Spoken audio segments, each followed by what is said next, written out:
Hello, and welcome back to the Cricket Nerds podcast. Zach, you look like you're about to do it there. Zach was about to Have start. I interrupted I you? literally just said I was about to start, but Sorry, I never wasn't mind. listening. Right, you know what? Start again. You do it, Zach. Hello. Oh, We're yours back is better than together. mine. There we go. We're back together. It's the three cricket nerds. It's what everyone wants to see. The dream team. I'm still on holiday, which is lovely. It's currently proper English weather. It's a bit cloudy, but we're all good. How are you, James? I'm excellent, thank you. Yeah, really enjoyed today's game, actually. And it's good to see my boys Sunrisers actually get the win, which is what I predicted yesterday. Absolutely crazy game. Benj, how are you? I just can't believe it. I just cannot believe this year's IPL. Like, every prediction I make is just wrong. So What? I'm going to predict this week that Punjab and RCB win. So Lovely. That's what we want to hear. Well, I think before we actually get into this game, I just want to say Hardik Pandya, put him in your fantasy team because he's insanely good with the ball, he's insanely good with the bat, and your captaincy skills don't count for points. So we don't have to worry about that because I just want to start by saying that his captaincy this game, he's like, think about Virat Kohli. Yeah, Benja's right. Think about Virat Kohli. He's a fiery character and not everyone likes his captaincy style. But Hardik Pandya's kind of taken Virat Kohli's fiery side and just gone with that and just like ramped it up to the next level because he was screaming at his bowlers, he's screaming at his fielders, got the worst out of Lockie Ferguson. So yeah, not great from him from a captaincy point of view. But man, can he play cricket? He's a great player. So let's go to James. James, could you break down the Gujarat innings for us? I'd be delighted to. So things actually started pretty badly for Sunrisers bowling wise when Bhuvneshwar Kumar bowled the highest scoring opening over in Sunrisers history. He conceded 17 runs, and I think like 10 of them were leg side wides that went to the boundary. It was not a very good first over at all. However, he dragged it back in the end. And when he was getting slightly less swing, he was actually better. So Shubman Gill went out to an absolute blinder of a catch from Rahul Tripathi, which I think Gill was still in good touch. Like, he was middling everything and he middled the shot. It was just a diving catch. And that was kind of where the good fielding for Sunrisers stopped. Umran Malik finally got a decent wicket. He got an LBW. However, I still don't see the point of him because, like, I get that he's quick, but he's not good. He's not good quick yet. So he went to like a pretty expensive 9.75 and over. Wasn't impressed by the Sai Sudharsan. Disappointing yet again. Hardik Pandya then came in, played the captain's knock. David Miller looked out of sorts.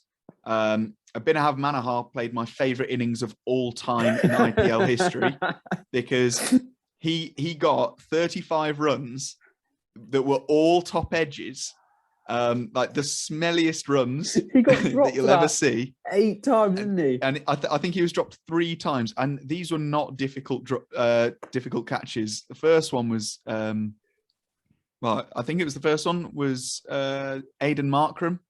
Oh my goodness, an absolute sitter from your overseas, who's usually a gun fielder as well. And yeah, just more drops followed that were just hilarious. But yeah, he finally fell for 35. I mean, the thing is, one of those top edges went like to the actual moon. Like, it was so high in the air. Like, it was coming down with ice on it. That's how high he hit it up.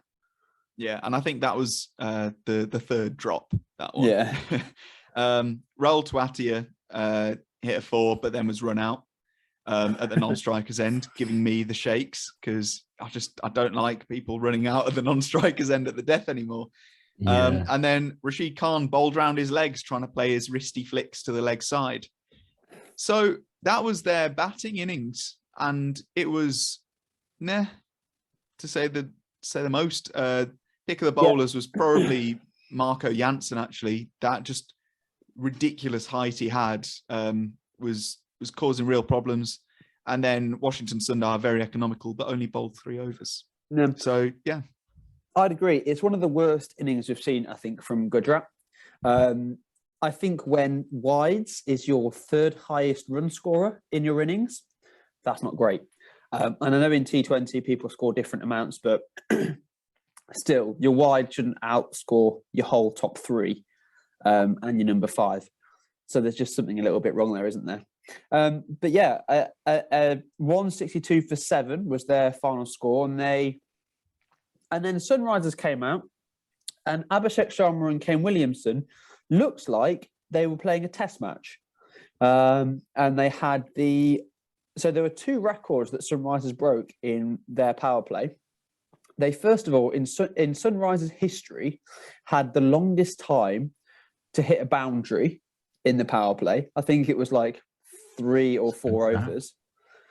And then they pulled it back, and Kane Williamson and Abhishek Sharma started smashing it around everywhere. I think Abhishek Sharma hit Lockie Ferguson for 4 fours in 1 over, and they pulled it back to then score their highest power play this IPL.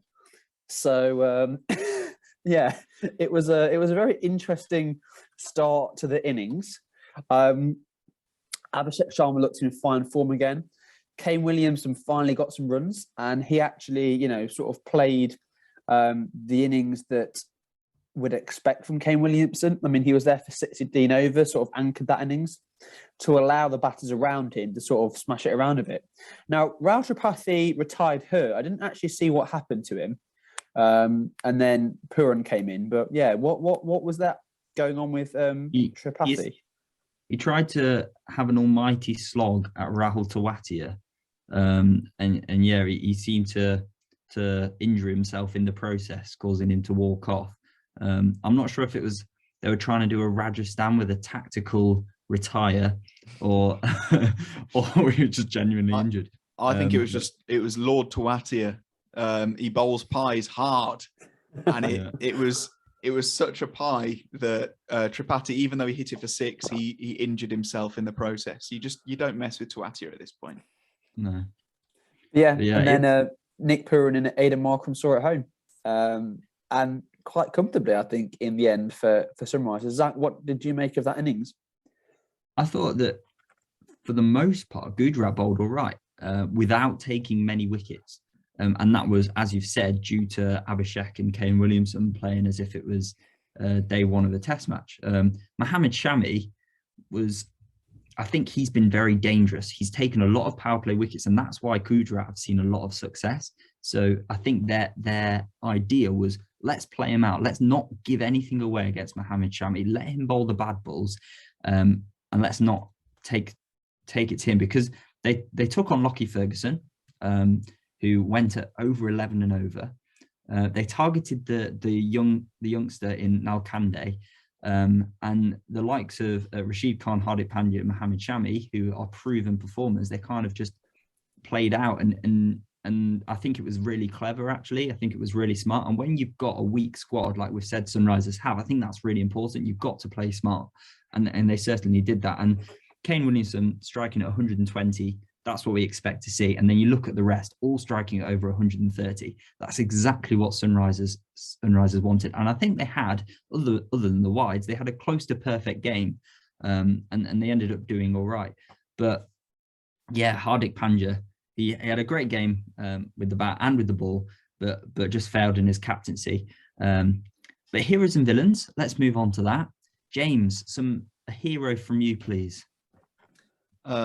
I'm going to say big hero is going to be Kane Williamson. He stuck in it. And like Benji said, it looked like he played the test knock at the start, but he stuck with it. And he did a classic Kane Williamson innings as well, where all the shots he was hitting were like test match shots, but he just does it at a quicker rate. And then he plays the occasional ramp shot.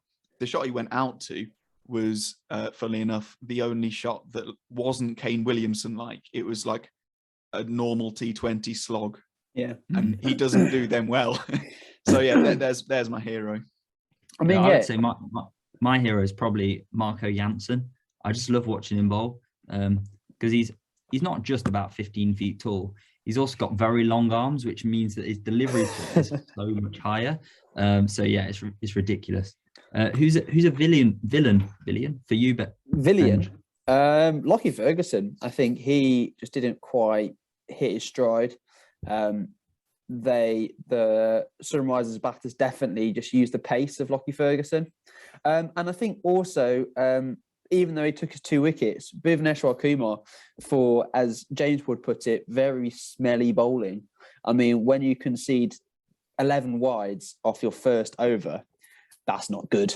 I'd be embarrassed if that was me. And my first ball goes to first slip sometimes. So it's just not exactly what you want, is it? And yeah, that was the game, I suppose. I think my unsung hero, actually, that we've not mentioned is Nick Puran.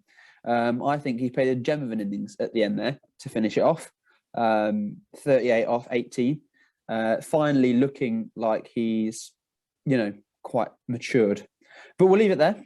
Thank you for watching. Remember to like and subscribe. We're nearly at 200. I think we've only got 4 or 5 subscribers to go. So we can't wait for that. Click the bell icon and then James might get a bit closer to his mic. Please subscribe. Also, RCB are going to win tomorrow against CSK. And that's it. Well done. Thanks for watching, everyone. Like, subscribe, follow that Cricket News Pod. Bye. See you later.